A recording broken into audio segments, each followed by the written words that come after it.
Lucia's breath caught in her throat as the heavy oak door of the private study clicked shut, leaving her alone with Adrian Moretti. The scent of expensive cologne and danger filled the air. On the desk between them lay a single, perfect white rose, its beauty a stark contrast to the coldness in his eyes. "I know you're frightened, Lucia," he said, his voice a low murmur that sent a shiver down her spine. "But you need to understand. You are mine now." Before we carry on, please hit the subscribe button to make my day, and let me know where you are watching from in the comments. The story, however, did not begin in that silent, terrifying room. It began hours earlier, in the cluttered, fragrant chaos of Lucia Ramirez's small apartment. The air, thick with the sweet, earthy perfume of unsold lilies and roses, clung to the very fabric of the furniture. It was a scent she usually found comforting, the smell of her life's work, her passion, her little shop, petal and stem. But tonight, it felt like a shroud, a reminder of her simple, dirt-under-the-fingernails reality, a world away from the one she was about to enter. Her best friend, Isabella, a whirlwind of nervous energy and hairspray, zipped up the back of Lucia's borrowed dress. The fabric, a deep sapphire silk, felt alien against Lucia's skin, too smooth, too cool, too expensive. It was a dress meant for gliding across marble floors, not for wrestling with thorny rose stems. "Hold still, Lou," Isabella chided, her fingers fumbling with the delicate zipper. "You'd think I was putting you in a straitjacket." "It feels like one," Lucia muttered, catching her reflection in the hallway mirror. The woman staring back was a stranger. Her dark, unruly hair was tamed into an elegant twist at the nape of her neck. Her practical, makeup-free face was now subtly sculpted with blush and shadow, and her body, usually clad in jeans and a sturdy apron, was poured into a shimmering column of blue. "I don't know about this, Izzy. I look ridiculous. I'm a florist. I belong at a farmer's market, not a billionaire's ball." Isabella finally conquered the zipper and stepped back, her own reflection a stark contrast. She was a vision in emerald green, her eyes sparkling with a mixture of sheer terror and uncontainable excitement. "You look beautiful, and you are not just a florist. You are my best friend, and my catering company just landed the biggest event of the year. I need you there. I need my rock." Her voice trembled on the last words. Isabella was the dreamer, the one with grand ambitions of culinary empires. Lucia was the pragmatist, the one who kept their shared dreams tethered to the earth. Tonight, Isabella's dream had manifested as the Moretti Foundation's annual charity gala, a legendary event whispered about in the city's most exclusive circles. Landing the contract was a coup, but the pressure was immense. For weeks, Isabella had been a ghost haunting her own kitchen, fueled by caffeine and anxiety. Lucia's heart softened. Okay, I'm your rock." She squeezed her friend's hand. "But if anyone asks me about the varietal of their champagne, I'm telling them it's a rare vintage of fermented grape juice." The drive to the estate was a journey into another dimension. They left the familiar, gritty streets of their neighborhood, the city's vibrant pulse fading behind them as they ascended into the hills where the air grew thinner and the houses became fortresses of glass and stone. The Moretti estate was the grandest of them all, a sprawling Mediterranean-style mansion that commanded a breathtaking view of the city lights twinkling below like a carpet of fallen stars. Valets in crisp uniforms whisked Isabella's beat-up van away as if it were a prized sports car, a small act of professional courtesy that somehow made Lucia feel even more out of place. They entered a ballroom that seemed to have been spun from crystal and gold. Chandeliers, vast and intricate as constellations, dripped light onto a sea of tuxedos and designer gowns. The air hummed with the low thrum of powerful conversations, the clinking of champagne flutes, and the subtle strains of a string quartet. It was opulent, magnificent, and deeply intimidating. Lucia felt a familiar sense of unease, the same feeling she got when a customer tried to haggle over the price of peonies, a feeling of being assessed and found wanting. She watched the way people moved, the subtle deferrals, the invisible lines of power that crisscrossed the room. It was a carefully choreographed dance, and she didn't know the steps. Isabella, however, was in her element, her anxiety melting away as she surveyed her handiwork. Her team of servers moved with quiet efficiency, offering trays of delicate canapés that were miniature works of art. Lucia secured a glass of champagne, its bubbles a welcome distraction, and found a relatively quiet corner to observe. She was proud of Isabella, immensely so. But as she watched her friend navigate the room, offering a polite smile here, a deferential nod there, she couldn't shake the feeling that they were playing a dangerous game. The smiles of the guests seemed too bright, their laughter a little too sharp. There was a predatory stillness beneath the glittering surface, a sense of hierarchy that was absolute. Her unease solidified into a cold knot in her stomach when she saw the man approach Isabella. He was handsome in a slick, predatory way, his suit impeccably tailored, his smile a sneer. Lucia recognized him from Isabella's frantic descriptions. Julian Vance. He was a minor player in the Moretti organization, a glorified loan shark to whom Isabella's family had the misfortune of being indebted. He cornered her near a floral arrangement Lucia herself had delivered that morning, a cascade of white orchids and trailing ivy. He leaned in close, his voice a low, venomous whisper, but in the cavernous room, his words carried. "Your pastries are as bland as your prospects," he murmured, his eyes flicking over Isabella with contempt. "My employer is not a patient man. Perhaps you should offer a different kind of payment." The cruelty of it was breathtaking. He was dismantling her in public, stripping away her professional pride and replacing it with shame. Isabella's face went pale, her body rigid with humiliation. Her eyes, wide and glistening with unshed tears, darted around, praying no one had heard. But they had. A small circle of silence had expanded around them. People were watching, their faces a mixture of pity and morbid curiosity. Something inside Lucia snapped. The quiet, simmering anger she felt towards the world's casual cruelties boiled over. She put her champagne flute down with a decisive click and strode towards them, her borrowed silk dress whispering around her ankles. She didn't think. She just acted. "Leave her alone," Lucia said, her voice low and steady, cutting through the tension. Julian Vance turned, his eyes raking over her with dismissive amusement. He saw the borrowed dress, the defiant set of her jaw, and categorized her instantly. "And who is this?" he scoffed. "More of the help?" The word help landed like a spark on dry tinder. It was the condescension, the casual assumption of her insignificance, that did it. In a single, fluid motion born of pure, protective fury, Lucia drew back her hand and slapped him. The sound was like a gunshot. It cracked through the music, the chatter, the clinking of glasses, and obliterated them all. A sudden, profound, and absolute silence fell over the entire ballroom. Every single head turned. Every eye was fixed on the tableau by the orchids, on the trembling, defiant florist, the stunned, humiliated caterer, and the man with a blooming red handprint on his cheek. Julian's face was a mask of disbelief, which quickly curdled into pure rage. His hand flew to his cheek, his eyes promising violence. But before he could move, before he could utter a single word, a figure detached itself from the crowd. He moved with an unnerving grace, a predator weaving through a herd of startled prey. The crowd parted for him, a silent human wave receding from his path. He was tall, dressed in a perfectly tailored black suit that seemed to absorb the light, his dark hair impeccably styled. It was Adrian Moretti, the host, the man whose name was a synonym for power. A name whispered with a cocktail of fear, respect, and awe. He came to a stop beside them, the air crackling with his presence. He didn't look at Lucia, not at first. He placed a single, heavy hand on Julian's shoulder. It wasn't a gesture of comfort, it was a command, a leash being pulled taut. Julian froze instantly, the rage draining from his face to be replaced by stark, primal fear. Only then did Adrian Moretti's gaze shift.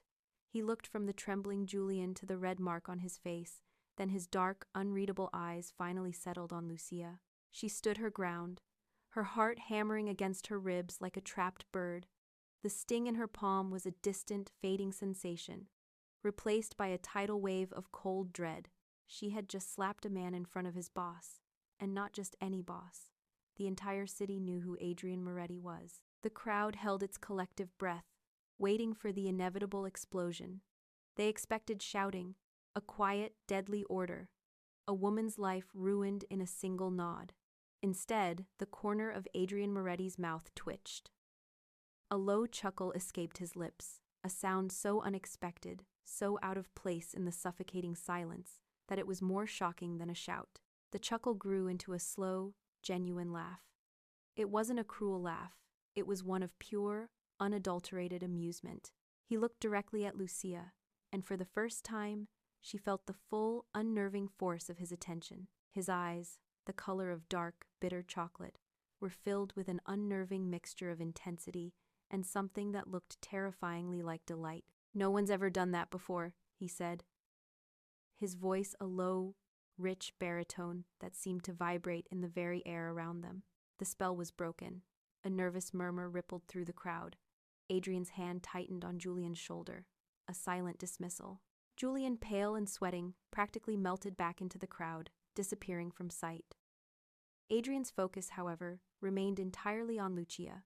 The laughter had faded from his face, but the amusement still danced in his eyes. The reality of what she had done crashed down on Lucia with the force of a physical blow. This wasn't some arrogant businessman she had slapped. This was a man who dealt in secrets and violence, a man whose enemies had a habit of disappearing. The borrowed dress suddenly felt like a costume for a fool. Her bravado evaporated, leaving behind a raw, heart-stopping terror. She took a step back, then another, her body acting on a primal instinct to flee. "Don't run," Adrian said, his voice still calm, still laced with that unnerving amusement. "I only want to talk." But his words had the opposite effect. Talking was the last thing she wanted to do. She saw the cage in his eyes, the collector's gleam. She turned and fled, pushing her way through the stunned, whispering guests, her only thought to escape the opulent ballroom, to escape the man with the laughing eyes, to escape the catastrophic, reckless moment that had just shattered her life. The morning after was a cruel deception. The sun rose on schedule, casting a familiar, gentle glow through the large front window of petal and stem. The air smelled of damp earth, fresh-cut stems, and the sweet perfume of freesia, the mundane, comforting sense of Lucia's life. Everything looked the same: the worn wooden floors, the buckets brimming with colorful potential, the spools of ribbon waiting to be tied into bows. It was all exactly as she had left it. But as Lucia unlocked the door, her hand trembling so violently she could barely fit the key in the lock, she knew nothing was the same. Her sanctuary had been breached, not by a physical intruder, but by a memory that had taken root in her mind and was already beginning to poison everything she held dear. Every time the small brass bell above the door jingled, a jolt of pure adrenaline shot through her. Her head would snap up, her heart seizing in her chest, expecting to see him, Adrian Moretti, filling her doorway with his terrifying, amused presence. But it was just Mrs. Gable coming for her weekly carnations, or a young man nervously buying a single rose for a first date. She tried to smile, to make small talk, to focus on the simple, tangible tasks of her day: snipping thorns, changing water, arranging a bouquet of sunflowers and delphiniums into a burst of cheerful blue and yellow. Yet, her hands felt clumsy, her mind distant. The ghost of a sting still lingered in her right palm, a phantom echo of the slap that had detonated her world. And worse, far worse, was the echo of his laugh, a sound that played on a loop in her head, a low, rich baritone of genuine amusement that was more frightening than any threat. She had tried to convince herself it was a nightmare, a stress-induced hallucination brought on by the opulent, alien environment of the gala. But the memory was too vivid, too detailed, the feeling of his intense gaze on her too real. The shop phone rang, its shrill cry making her drop a bundle of eucalyptus. She snatched it up, her voice a breathless squeak. Petal and stem. Lucia, oh, thank God. It was Isabella, her voice tight with panic. "I've been calling your cell all morning. Are you okay? Did anyone follow you? Have you seen anything strange?" "Izzy, calm down. I'm fine. I'm at the shop," Lucia said, trying to inject a note of calm she was nowhere near feeling. "You are not fine," Isabella's voice cracked. "Lucia, you don't understand. This isn't a man you slap. This isn't some Wall Street jerk you can put in his place. This is Adrian Moretti. People who cross him, people who even mildly inconvenience him, they disappear. They have accidents. Their businesses mysteriously burn to the ground. You slapped his man, Julian, in front of everyone. You humiliated him, and by extension, you humiliated Moretti. He was laughing, Izzy, Lucia whispered, the memory making her stomach clench. That's worse, Isabella shrieked, her voice bordering on hysterical. Don't you see? Anger would be predictable. Anger would be normal. Laughing means he's not thinking about revenge. He's thinking about something else. It means you're not just an annoyance to him, you're a curiosity. A new toy. And he is a man who gets whatever he wants. Lucia sank onto a stool, the vibrant colors of the flowers around her seeming to fade to gray. What do I do? I don't know, Isabella sobbed. Lay low, act normal, pray he gets bored and forgets about you. But as Lucia hung up the phone, the bell on the door jingling as another customer entered, she knew it was too late for that. She had a sickening certainty that Adrian Moretti was not a man who forgot. In a penthouse office that seemed to float above the city, all clean lines, polished chrome, and glass, Adrian Moretti was indeed not forgetting. He sat behind a vast, empty desk of black marble, the city spread out beneath him like a personal kingdom. The only object on the desk was a tablet, and on its screen, a silent video played on a loop. The scene was the gala from the night before. He watched the woman in the sapphire dress, her face a mask of righteous fury. He watched her hand connect with Julian's cheek. He watched the shock, the silence, and then he watched himself emerge from the crowd. He saw the terror bloom in her eyes, and then he saw her run. A small, slow smile played on his lips. It was not a smile of malice, but of profound, intellectual fascination. His right-hand man, Marco, stood silently by the floor-to-ceiling window, his posture rigid, his face impassive. Marco had been with Adrian for 15 years, a silent shadow who anticipated his every need and executed his every command with brutal efficiency. He had seen his boss angry, violent, and coldly calculating, but he had never seen this look on his face before. This quiet, obsessive intrigue. Play it again, Adrian said, his voice low. Marco, without a word, tapped the screen. Adrian leaned forward, his elbows on the desk, his chin resting on his steepled fingers, his eyes fixed on the woman. Lucia Ramirez, he said, the name rolling off his tongue as if he were tasting it. The file is on your secure server, Marco stated, his voice a flat monotone. Everything we could find. Summarize, Adrian commanded, his gaze never leaving the screen, where Lucia was once again fleeing the ballroom. Lucia Maria Ramirez, 28 years old, owner and sole proprietor of a flower shop, Petal and Stem, in the city's garden district. No living immediate family, parents deceased, raised by her grandmother, who passed away 3 years ago. She inherited the shop, which was struggling, and has since made it modestly profitable. Lives in a small apartment above the shop. Financials are tight. She carries a small amount of business debt, but is current on all payments. No criminal record, not so much as a parking ticket. Her only close associate appears to be the caterer from last night, Isabella Rossi. They have been friends since childhood. Marco paused. She is, by all accounts, completely ordinary. Adrian finally looked away from the screen, a flicker of something unreadable in his dark eyes. Ordinary people do not do that, he said, gesturing to the frozen image of the slap. Ordinary people look away. They are afraid. She was afraid. I saw it. But she did it anyway. He stood and walked to the window, looking down at the sprawling city. There was one other detail of interest in the file. Her volunteer work, Marco confirmed. She spends 2 afternoons a week at the North Side Community Garden, teaching children from low-income families about horticulture. Adrian turned from the window, the smile returning, wider this time. A florist. He mused, almost to himself. She creates beautiful things with her hands, and she isn't afraid to get them dirty. He looked at Marco, his eyes alight with a chilling sense of purpose. I want her to know I'm thinking of her. The delivery arrived just after noon. It was not a standard floral delivery van, but a sleek, unmarked black truck. 2 men in crisp, dark uniforms carried in a box so large it barely fit through the shop's door. They set it on the floor with a heavy thud and presented Lucia with a digital clipboard. There was no payment required, no signature needed. There must be a mistake, Lucia said, her heart beginning to pound a frantic, heavy rhythm against her ribs. I didn't order this. No mistake, ma'am, the lead delivery man said, his face a polite, impenetrable mask. This is for Lucia Ramirez, at this address. But who is it from? She asked, her voice trembling. Our instructions were just to deliver it, he said, before he and his partner turned and walked out, the bell on the door sounding their departure. Lucia stared at the enormous, pristine white box. It was completely unmarked. No sender, no card, no logo. With a sense of dread so profound it made her feel dizzy, she pried open the lid. The scent that wafted out was not the familiar, friendly perfume of her own flowers. It was something else, something deep, exotic, and overwhelmingly potent.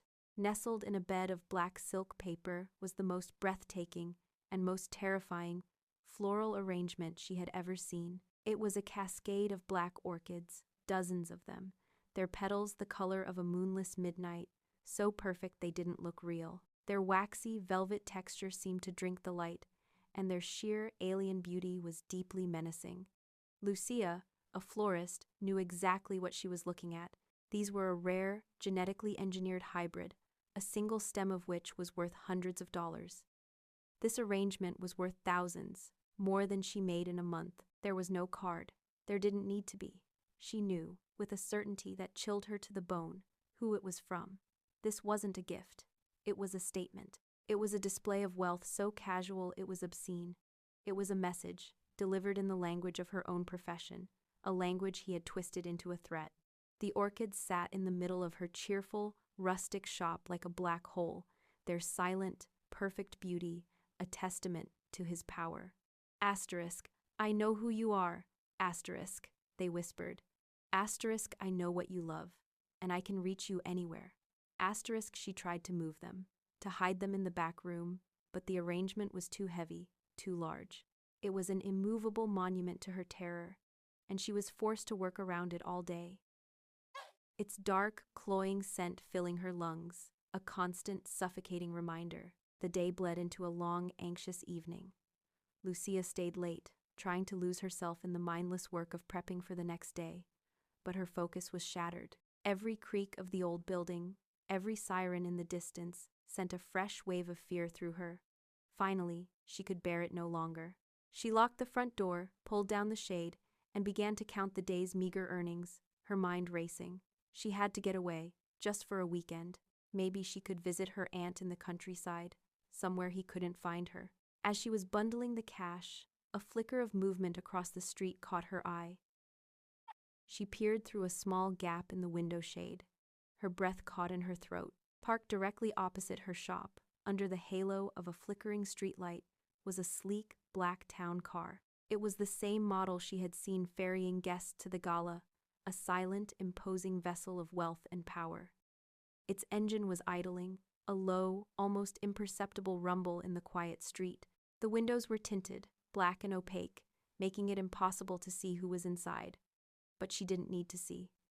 She could feel it. She felt a gaze on her little shop, as tangible as a physical touch. Her heart hammered against her ribs. She stumbled back from the window, her hand flying to her mouth to stifle a scream. It just sat there. It didn't move. It didn't flash its lights. It just waited, watching.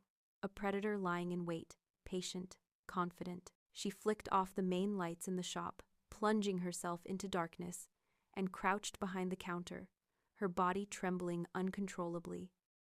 Minutes stretched into an eternity. She was a prisoner in her own shop, pinned down by an unseen observer. She squeezed her eyes shut, praying for it to leave, praying for this to be another nightmare. After what felt like a lifetime, she risked another look. The street was empty. The car was gone. The silence it left behind was somehow more menacing than its presence had been. The relief was fleeting, instantly replaced by the cold, terrifying certainty that this was just the beginning of his game. He was watching her, enjoying her fear from a distance, and he was letting her know it. The psychological game, the one played from a distance with orchids and idling town cars, had stretched Lucia's nerves to their breaking point. For 3 days after the car incident, she lived in a state of suspended terror. She opened the shop, she served her customers, she went through the motions of her life, but it was a pantomime of normalcy. The real Lucia was a prisoner in her own head, constantly looking over her shoulder, her heart leaping into her throat at every unexpected sound.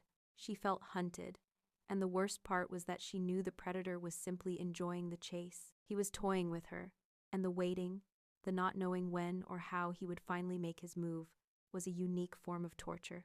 The end came on a Tuesday evening, as a soft, persistent rain whispered against the windows of petal and stem. The sky was the color of a deep bruise, and the streetlights cast long, shimmering reflections on the wet pavement. Lucia was closing up, the familiar, comforting ritual of sweeping stray leaves and locking the cash register doing little to soothe her frayed spirit. She had just turned the sign on the door to closed when the little brass bell above it chimed, a sound that was both cheerful and, to her ears, utterly terrifying. Her head snapped up, her body freezing in place, and there he was. Adrian Moretti stood in the doorway, a silhouette against the deepening twilight. He was alone, which was somehow infinitely more intimidating than if he had been flanked by a dozen bodyguards. He wore a dark, impeccably tailored coat, droplets of rain glistening on the expensive wool of his shoulders. He brought the scent of the storm in with him, a clean, cold smell of wet pavement and ozone, mingled with the faint, distinctive fragrance of his cologne, the same one she remembered from the gala, a scent of sandalwood and something else, something dangerous and masculine. He filled the small space of her shop, his presence so immense it seemed to suck all the air from the room, his quiet stillness, a stark contrast to the riot of color and life from the flowers that surrounded them. His dark eyes found hers across the room, and he offered a small, polite inclination of his head. "Lucia Ramirez," he said, his voice the same low, resonant baritone that haunted her thoughts. It was not a question. "I was hoping we could talk." Lucia's hand, which had been resting on the counter, curled into a tight fist, her short nails digging into her palm. The phantom sting from the slap returned with a vengeance. She forced herself to stand up straight, to meet his gaze, even though every instinct screamed at her to run, to hide, to do anything but stand here before him. "We have nothing to talk about," she said, her voice coming out steadier than she expected, though it felt thin and brittle in the charged silence of the shop. "This is a place of business, and we are closed. Please leave my store." He didn't move. A flicker of that same unnerving amusement she remembered so well danced in his eyes. He took a slow, deliberate step inside, letting the door swing shut behind him with a soft click that sounded as final as a cell door locking. He began to browse the buckets of flowers, his long fingers gently brushing against the petals of a white lily, his touch surprisingly delicate. "Your work is beautiful," he commented, his tone conversational, as if he were any other customer. "You have a gift." "What do you want?" Lucia demanded, her fragile composure beginning to crack. He finally turned his full attention back to her, his gaze intense and analytical, as if he were trying to solve a complex puzzle. "I find I want to understand the woman who wasn't afraid of me." A bitter, hysterical laugh almost escaped her lips. "I was terrified," she confessed, her voice a raw whisper. "I still am." "And yet," he said, taking another step closer, closing the distance between them until only the main counter separated them. "You still did it. That is what interests me." He leaned forward slightly, his hands resting on the worn wood of her counter. The gesture was casual, yet it felt like he was claiming her territory, her world. "Come to dinner with me, Lucia." It was not a question.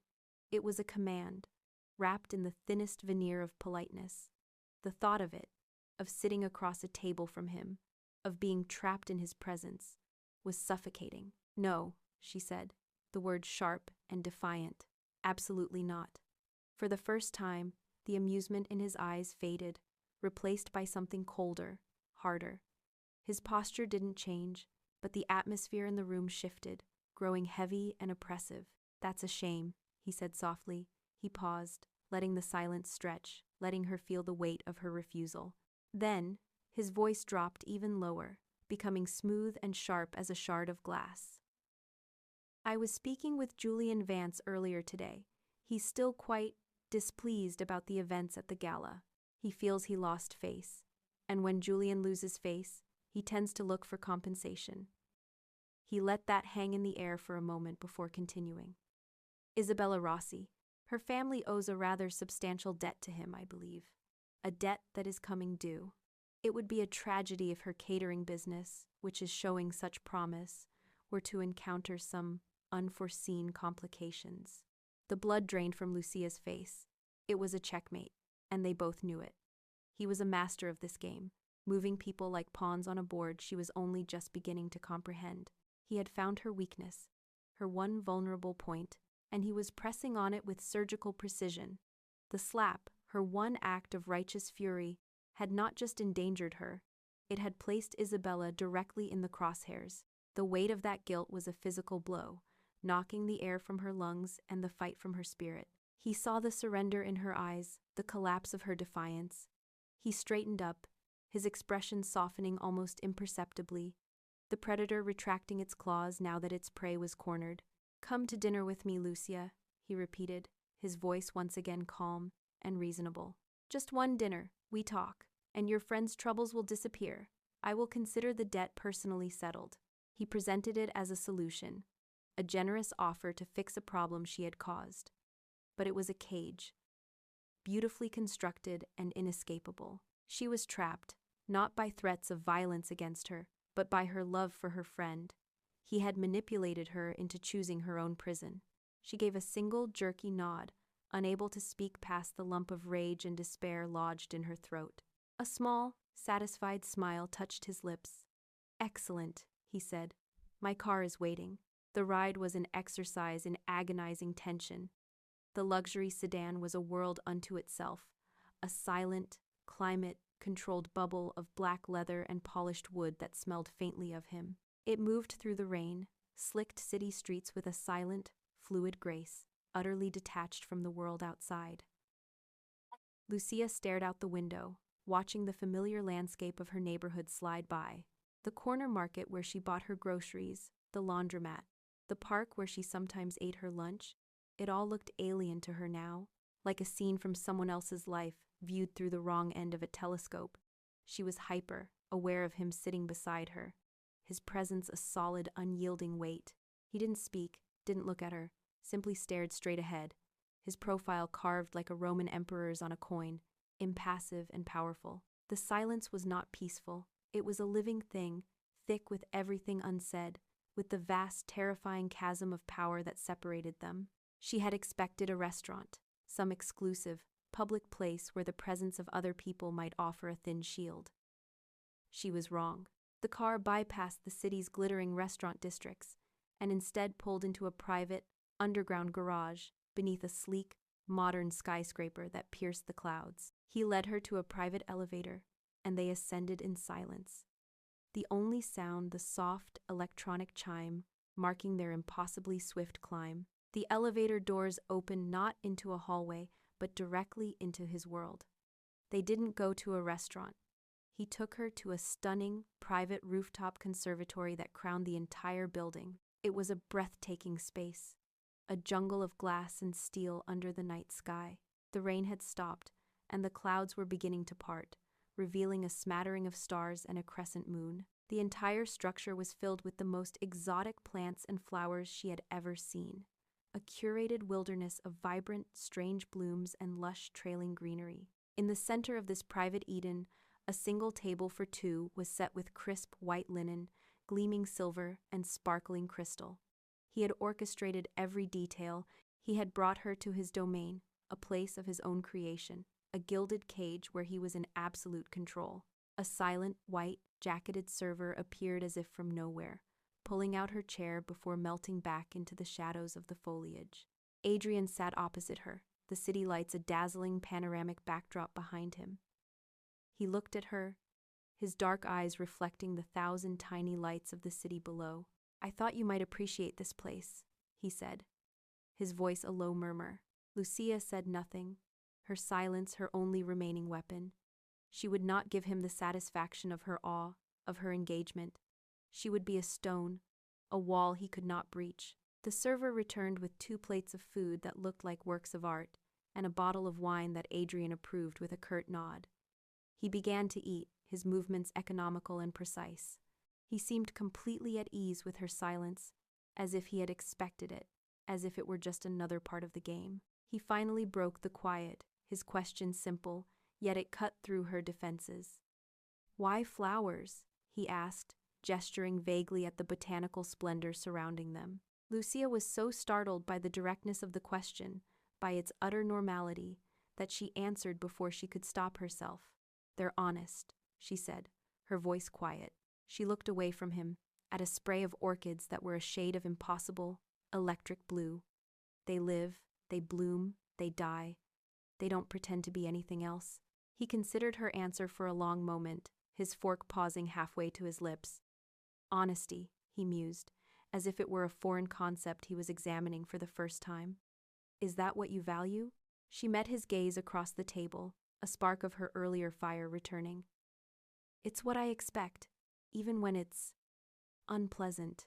A slow smile spread across his face, a genuine smile that reached his eyes, and it was the most disarming thing he had done all night. "Then let me be honest with you, Lucia," he said, his voice dropping, becoming intimate in the vast, quiet space. "I have not been able to stop thinking about you since the moment you slapped Julian Vance, and I have no intention of letting you go." His words hung in the air of the conservatory, as beautiful and as deadly as the exotic blooms surrounding them. They were a promise and a threat, a declaration of ownership that left no room for argument, and so began the strange, terrifying rhythm of Lucia's new life. The routine was unyielding, a testament to his methodical nature. Once a week, like clockwork, the sleek black car would appear at her curb precisely at 7 in the evening. There was never a call beforehand, never a discussion. It was an assumption, a summons she was expected to obey, and she did.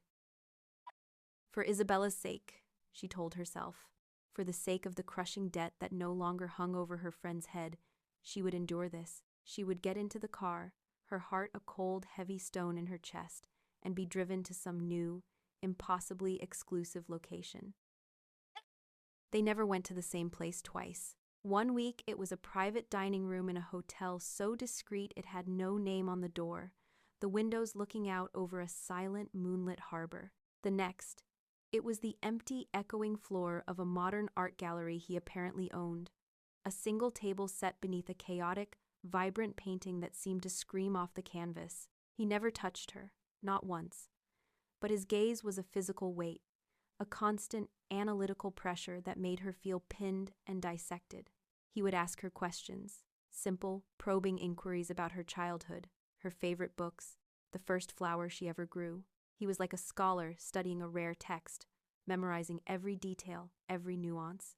He learned that she preferred the scent of rain to any perfume, that she had a small, crooked scar on her knee from falling out of a tree when she was 9, that she hummed, slightly off, key when she was arranging a particularly difficult bouquet.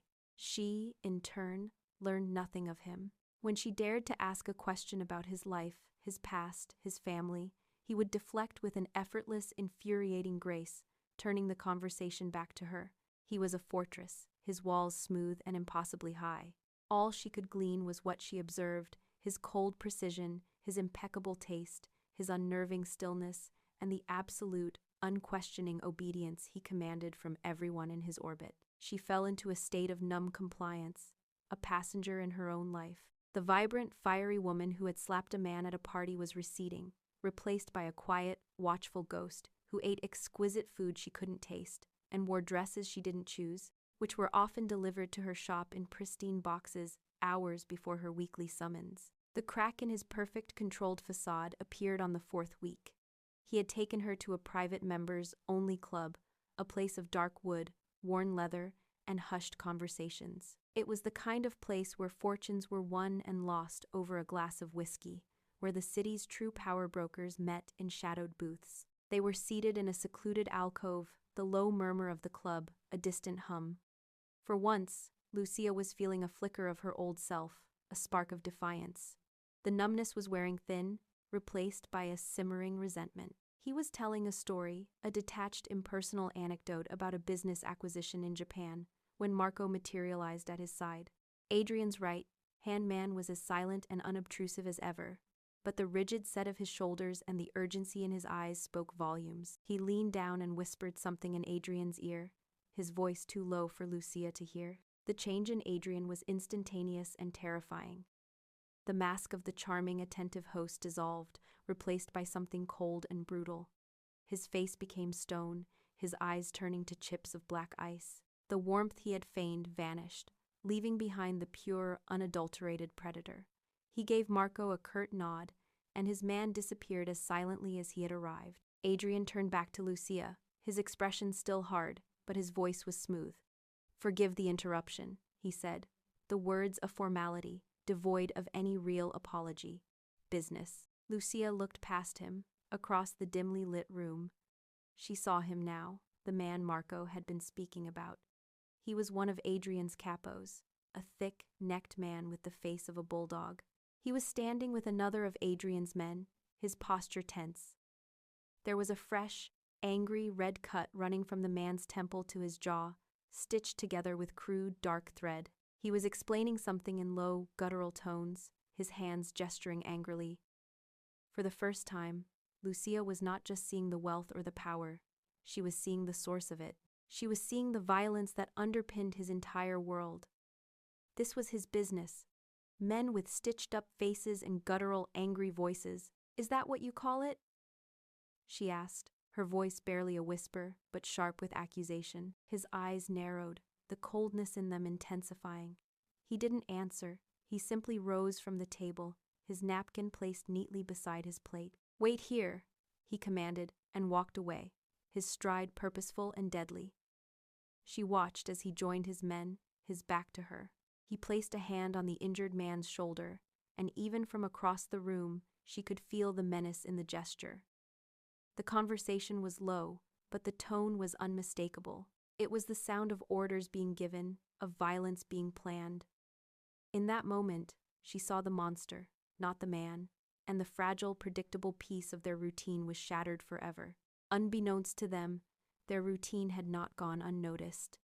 From a darkened car parked 2 blocks away from Lucia's flower shop, a man named Leo watched. He was young, hungry, and a soldier in the Falcone family, the Moretti's oldest and most bitter rivals. For 2 weeks, he had been watching the florist. He had followed her on her morning runs, watched her haggle with suppliers at the flower market, and observed the sleek black car that picked her up every Tuesday night. He reported everything to his boss, Rico Falcone. Rico was an old-school mafioso, a man who believed power was demonstrated through fear and brutality, not through silent acquisitions and private art galleries. He was aging, his face a roadmap of old grudges and violent encounters, and he saw Adrian Moretti's modern, corporate style of leadership as a sign of weakness. When Leo reported on the weekly dates, on the florist who seemed to hold the unshakable Moretti's attention, Rico had laughed, a dry, rattling sound like stones in a tin can. He saw Adrian's fascination not as an obsession, but as a distraction, a fatal flaw. A man in their world did not have time for hobbies, for pretty little florists. A man in their world could not afford to have a vulnerability. "He's getting soft," Rico had rasped to his underlings, his small dark eyes glittering with malice. "He thinks he's a king, above the rules. It's time we reminded him what this business is really about. I want to send our friend Adrian a message, something personal, something to let him know we can touch what he values." The message arrived on a Thursday night. Lucia came home late, exhausted from a large wedding order. The moment she stepped into the hallway of her small apartment building, a prickle of unease ran down her spine. The air was different, colder. She unlocked her apartment door, her hand hesitating on the knob. Everything looked normal at first glance. The worn armchair, the stack of books on her coffee table, the faint, sweet scent of flowers that always clung to her home. But the feeling of violation was overwhelming. Someone had been there. She walked slowly through the small space. Nothing was out of place, nothing seemed to be missing. Her laptop was still on the kitchen counter. The small amount of cash she kept in a ceramic jar was untouched. It was almost more frightening than a robbery. This wasn't about theft, it was about intrusion. With a heart full of dread, she pushed open the door to her bedroom, and then she saw it. The room was just as she had left it, except for one horrifying detail. On the center of her pillow, stark against the clean white cotton of the pillowcase, lay a single, dead raven. Its feathers were a glossy, iridescent black, its eye a dull, glassy bead staring up at the ceiling. Its neck was twisted at an unnatural angle. It was a grotesque, obscene violation of her most private space, her bed, her place of rest. The sight was so shocking, so viscerally horrifying, that for a moment she couldn't breathe, couldn't scream. It was a classic Falcone message, a symbol of death and ill omen, a warning delivered with brutal clarity. This wasn't for her, not really. It was a message for Adrian, and they had used her, her home, her life, as the envelope. The paralysis broke, and a wave of pure, unadulterated terror washed over her. This was no longer a psychological game with a man who found her interesting. This was real. This was the world of stitched-up faces and guttural voices. And it had just crashed through her bedroom window. Her hands trembled so violently she could barely hold her phone. Her fingers fumbled as she scrolled through her contacts, past Isabella, past her suppliers, past everyone who belonged to her old, safe life. There was only one person she could call, the one person who was both the cause of this terror and her only possible salvation from it. Her finger pressed his name. He answered on the first ring, his voice calm and clear. Lucia. She couldn't form words. A choked, terrified sob escaped her lips. Lucia, what is it? Where are you? His voice sharpened instantly, all traces of calm gone, replaced by urgent command. My apartment. She finally managed to gasp, her voice trembling.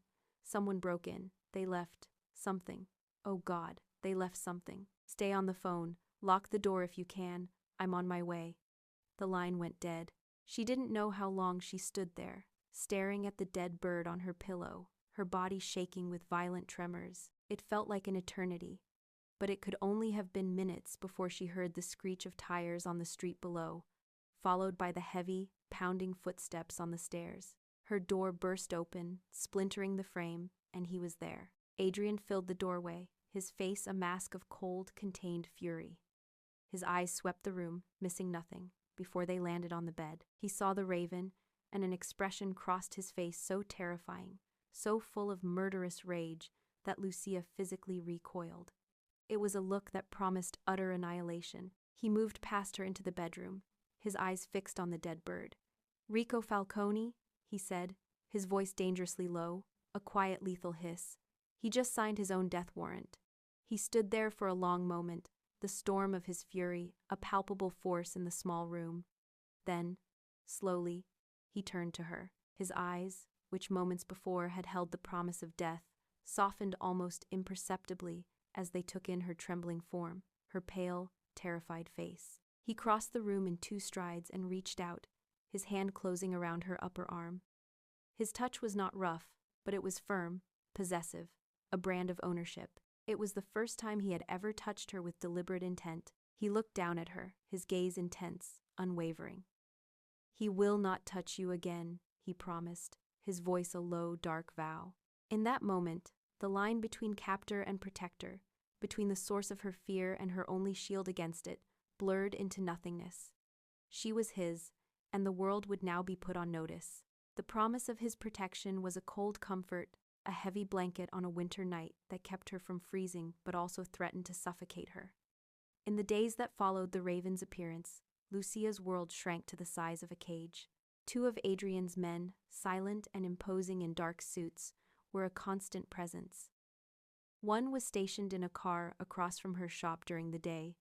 The other followed her at a discreet distance on her walk home. The freedom she had once taken for granted, the simple act of walking down the street unobserved, was gone. Her life was no longer her own. It was a protected asset, a piece of property under guard. The fear of the Falcones was a sharp, immediate terror, but the fear of Adrian, a slow, creeping dread, was a constant companion. He was her protector, yes, but the bars of his cage, though gilded, were no less real. The attack, when it came, was brutally swift and shockingly mundane. It was late afternoon, the sky a hazy, washed-out gray, Lucia was walking the 4 blocks from her shop to her apartment, carrying a bag of groceries, her shadow guard trailing a half-block behind. She was lost in thought, her mind a tangled mess of fear and resentment, when a battered, windowless white van, the kind used by contractors and delivery services, screeched to a halt beside her. The side door slid open with a deafening rattle, and 2 men jumped out. They were large and brutish, their faces grim and determined. They moved with a terrifying purpose, their eyes locked on her. Lucia's blood ran cold. She had just enough time to register the crudely tattooed scorpion on one man's neck before a scream tore from her throat. She dropped her groceries, oranges and apples scattering across the grimy sidewalk like fallen jewels. She turned to run, but one of them was already on her, his hand grabbing her arm in a vice-like grip. The other moved to block her path. This was it. The Falcones. They were going to throw her in the van, and she would disappear forever. Before the man could drag her towards the van, a blur of motion erupted from behind her.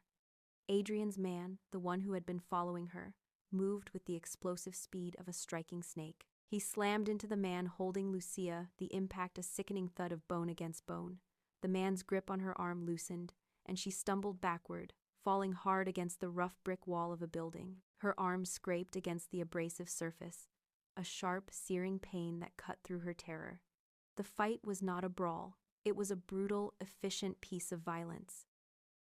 Adrian's second guard, the one from the car, seemed to appear from nowhere, engaging the other Falcone thug. There were no flashy moves, just a series of short, sharp, debilitating blows. A fist to the throat, an elbow to the temple, the sickening crack of a breaking bone. It was over in less than 30 seconds. The 2 Falcone men were left groaning on the pavement, one clutching a shattered knee, the other unconscious. Adrian's men stood over them, breathing heavily but otherwise unharmed, their suits barely rumpled. One of them pulled Lucia to her feet, his touch firm but not unkind. "Are you all right, Miss Ramirez?" he asked, his voice a low, professional rumble. She could only nod, her body trembling so violently she could barely stand. The world was a dizzying, tilting mess of sirens, which were now screaming in the distance, and the coppery taste of fear in her mouth. And then, another car, a familiar black sedan, screeched to a halt at the curb. The back door flew open, and Adrian Moretti stepped out. He took in the scene in a single, sweeping glance, his eyes moving from the downed men to his own soldiers, and finally, to Lucia. His face was a mask of controlled fury, his jaw tight, his dark eyes burning with a cold, murderous light. He was done playing games. He strode towards her, his presence so powerful it seemed to push the very air aside. He stopped directly in front of her, his gaze dropping to the long, bloody scrape on her forearm where she had hit the wall. "This ends now," he said, his voice low and absolute, leaving no room for argument. He looked directly into her eyes, his gaze pinning her in place. "You're coming with me. It's the only way I can guarantee your safety." It was not a request. It was an ultimatum, a statement of fact. Her life, as she knew it, was officially over. She was escorted to his penthouse not as a guest, but as a precious, fragile asset being moved to a secure location.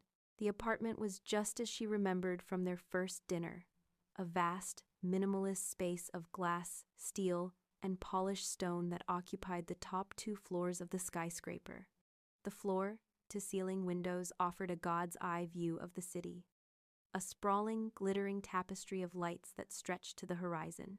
It was breathtakingly beautiful, but it was the beauty of a cage. The endless view only served to emphasize her confinement, her isolation from the world below. She was a bird in a glass box, able to see the world but never again touch it. She was given a suite of rooms that was larger than her entire apartment. It consisted of a bedroom with a bed so large it felt like a small continent, a private sitting room with a white leather sofa, and a state-of-the-art entertainment system, and a bathroom carved from pale gray marble with a bathtub deep enough to swim in. A walk-in closet was already filled with clothes in her size, a curated collection of designer labels in muted, elegant colors. It was a prison of unimaginable luxury, and every beautiful, sterile object within it was a reminder of her complete and utter loss of freedom. That evening, she stood in the main living area, a glass of water trembling in her hand, staring out at the city lights. She felt detached, unreal, as if she were watching a movie of someone else's life.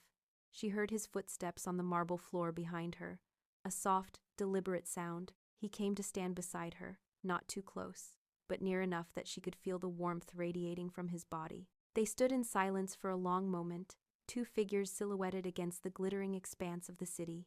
"They will be dealt with," he said finally, his voice a low rumble. It was a promise of brutal retribution. She didn't respond, just continued to stare out at the indifferent lights. He noticed the way she was cradling her injured arm. He moved closer, his gaze fixed on the angry red scrape that ran from her elbow to her wrist, now crusted with dried blood. "You need to clean that," he said, his tone unexpectedly soft. Before she could protest, he took the water glass from her hand, set it on a nearby table, and gently took her arm. His touch was surprisingly light. "Come," he said, leading her to a large, minimalist sofa.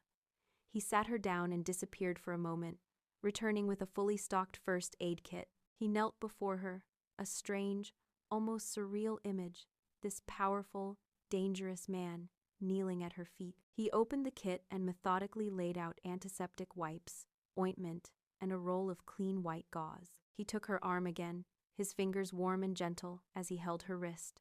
He began to clean the wound with an antiseptic wipe, his movements slow and focused. The sting of the antiseptic was sharp, but it was nothing compared to the jolt that went through her at his touch. It was the most disarming thing he had ever done, more effective than any threat, more potent than any display of wealth. This small, simple act of care was a crack in his armor, a glimpse of something human and unexpectedly tender beneath the monstrous facade. "Does it hurt?" he asked, his voice low, his eyes never leaving the task. Lucia found she couldn't speak. She just shook her head, mesmerized by the intense focus on his face, by the strange intimacy of the moment. "Good," he murmured, his voice dropping even lower, a dark, possessive undercurrent beneath the softness. He finished cleaning the wound and applied a thin layer of ointment, his touch as delicate as a surgeon's. "They will not get a second chance to hurt you." He wrapped her arm carefully in a layer of gauze, his work neat and precise. When he was finished, he didn't immediately let go. His thumb stroked the soft skin of her inner wrist, a slow, contemplative gesture that sent a shiver through her entire body. The lines were blurring so fast she felt dizzy. Captor, protector, nurse, he was all of them, a confusing, terrifying, and magnetic paradox. The forced proximity of the penthouse, this strange, tense domesticity, broke down the last of her reserves. Later that night, unable to sleep, she found him in the conservatory, the private Eden where he had first declared his intentions.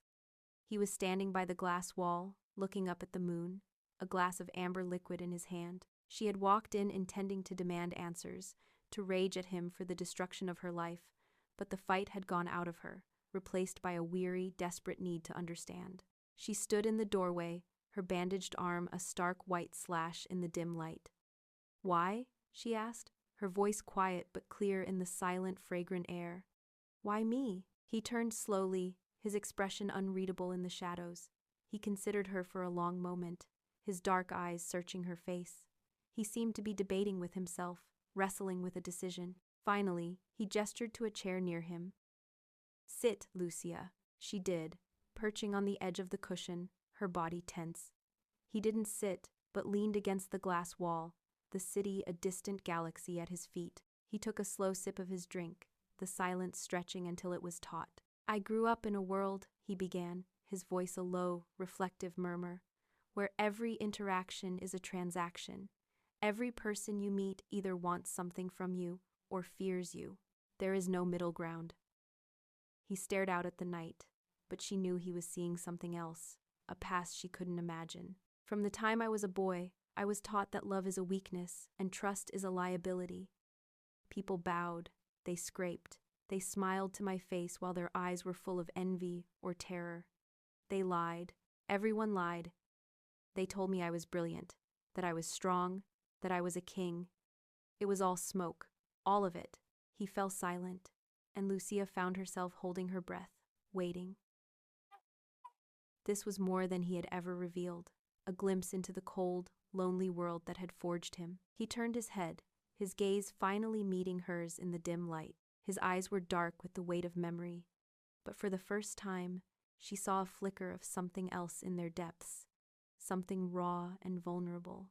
"And then there was you," he said, his voice barely a whisper. "In a room full of sycophants and enemies, you didn't look at me like I was a monster or a king. You didn't even see me, not at first. You only saw your friend and the man who was hurting her." He took a step closer, his intensity a palpable force. "Everyone I have ever known has wanted something from me. Power, money, protection. They give me false respect in exchange for what they desire." He stopped in front of her chair, looking down at her, his expression stripped of all its usual masks, leaving only a raw, startling honesty. "You," he said, his voice thick with a strange, unfamiliar emotion. "You just hit me. For the first time in my life, someone gave me something real, with no agenda. Even if it was just anger, it was honest. In a world of lies, you gave me one, pure, honest moment." He reached out, his fingers gently tracing the line of her jaw, his touch sending a shockwave through her. "That is why, Lucia, that is why I can't let you go." His confession hung in the silent, fragrant air of the conservatory, a revelation so profound it shifted the very foundation of her reality. He was not a monster, not entirely. He was a man forged in a crucible of fear and falsehood, a king starved for a single, genuine crumb of truth. The cage he had built around her was not born of simple malice, but of a desperate, twisted need for the one thing his power could not buy: honesty. The knowledge did not absolve him, it did not erase the terror or the loss of her freedom, but it complicated everything, weaving a thread of tragic humanity into the terrifying tapestry of their connection. In the days that followed, a fragile, unspoken truce settled between them. He did not summon her for their weekly dinners, for she was already there, a permanent resident in his sky-high fortress. The overt displays of power ceased, replaced by a quiet, watchful proximity. Yet, the threat of the Falcones loomed over them, a shadow that touched every corner of the luxurious penthouse. Lucia knew this quiet was temporary, the calm before a storm he was meticulously planning to unleash. Her discovery of the plan was not an accident. Sleep had become a shallow, fleeting thing, and she often found herself wandering the silent, moonlit expanse of the penthouse in the dead of night. One night, drawn by a sliver of light from under the door of his study, a room she had never entered, she heard voices, the low, guttural tones of Marco and the sharp, decisive cadence of Adrian. She pressed her ear to the cold, heavy wood, her heart pounding a slow, heavy rhythm of dread. The language they spoke was cold, strategic, and utterly brutal. It was the language of war. They were not talking about business rivals. They were talking about an infestation. She heard street names, delivery routes, and the names of men who were, she sickeningly realized, about to die. "We cut off the head." Adrian's voice was a blade in the quiet. "But first, we burn the nest. Leave nothing, no one." Then came the phrase that made the blood freeze in her veins. Marco, in his flat, emotionless voice, said, "The cancer must be removed completely, for your security, and for hers. Hers, for her security." This wave of violence, this war he was about to wage on the city's streets, it was because of her. The dead raven, the attempted kidnapping, her scraped arm. It had all been a prelude to this, a final, bloody reckoning she had unwittingly caused. A wave of nausea and a dizzying sense of responsibility washed over her. She stumbled back from the door, her hand flying to her mouth to stifle a gasp, and fled back to the cold comfort of her suite. He came to her room an hour later. She was sitting on the edge of her bed, fully dressed, staring at the bandaged arm that had become the catalyst for so much. The atmosphere was heavy, charged with the unspoken knowledge of what was to come. He didn't knock, simply entered, his presence filling the room. He had changed out of his suit and into a simple black Henley and dark trousers, clothes made for movement and for darkness. He looked less like a CEO and more like a soldier preparing for battle. He didn't say where he was going. He didn't have to. They both knew. He stopped a few feet from her, his gaze intense, searching her face as if memorizing it. "I have to take care of some business," he said, the words a stark understatement. He looked at her for a long, silent moment, a universe of unspoken promises and dark intentions passing between them. "Wait for me, Lucia." It was a command, but it was also a plea. He reached out, his hand hovering for a second before his fingers brushed a stray strand of hair from her cheek. His touch, feather, light and achingly gentle. "Do not leave the penthouse, under any circumstances. You are safe here." She could only nod, her throat too tight for words. He held her gaze for one more heartbeat, then turned and was gone, leaving only the faint scent of his cologne and the deafening silence of his absence. The long night began. Lucia was alone in the vast, silent penthouse, a ghost in a glass castle. The city lights, usually a source of wonder, now seemed menacing, each pinprick of light a potential witness to the violence he was orchestrating. She paced the length of the apartment, from the sterile kitchen to the lush conservatory, the soft soles of her shoes whispering against the marble floors. She was a captive waiting for her captor's return, a terrifying and deeply confusing position. Every siren she heard in the distance, a common sound in the city, now made her jump, her heart seizing in her chest. Was that him? Was that for him? Was he hurt? The questions tormented her, a vicious cycle of fear and anxiety. She found herself standing by the massive windows, her forehead pressed against the cool glass, staring down at the river of headlights flowing through the city's arteries, wondering which of those cars held him. She thought of her old life, of the simple, quiet existence in her small apartment above her shop. She thought of the scent of damp earth and fresh-cut flowers, a world away from this sterile air, conditioned perfection. She wished with every fiber of her being that she could go back, that she had never walked into that glittering ballroom, that she had never laid eyes on Adrian Moretti. But as the hours bled into one another, a new and even more terrifying emotion began to surface, pushing through the layers of fear and resentment. She sank onto the large white sofa in the living room, wrapping her arms around herself, and admitted the horrifying truth. She was terrified for him. She was terrified that one of those sirens was for him, that he would be lying injured in some dark alley, that he wouldn't come back. The realization was a physical blow, a sickening lurch in the pit of her stomach. How had this happened? How had this man, this monster who had stolen her life and held her captive, become someone whose safety she feared for? The lines had not just blurred, they had been erased completely, leaving behind a tangled, incomprehensible mess of emotion. Exhausted by the internal war raging within her, she eventually drifted into a fitful, dreamless sleep on the couch, the city lights her only companions. She was woken by a gentle touch on her shoulder. She blinked, her eyes gritty with sleep, the first pale gray light of dawn filtering through the windows. Adrian was kneeling in front of her, just as he had when he tended her arm. He was back. He looked exhausted, his face pale and drawn beneath a layer of grime. A dark bruise was beginning to form high on his cheekbone, and there was a deep, fresh cut on his forearm, bleeding sluggishly through a makeshift bandage. But he was alive, and in his eyes, beneath the bone, deep weariness, there was the unmistakable light of victory. He had returned from his war, bruised and battered, but triumphant. He watched her for a moment, his expression unreadable, before he gently woke her. "Lucia," he said, his voice a low, rough whisper. She sat up, her body stiff, her mind slowly catching up. Are you okay?" she asked, the words tumbling out before she could stop them. A faint, tired smile touched his lips. "It's done," he said, answering the question she was really asking. "You're safe now. The threat is gone."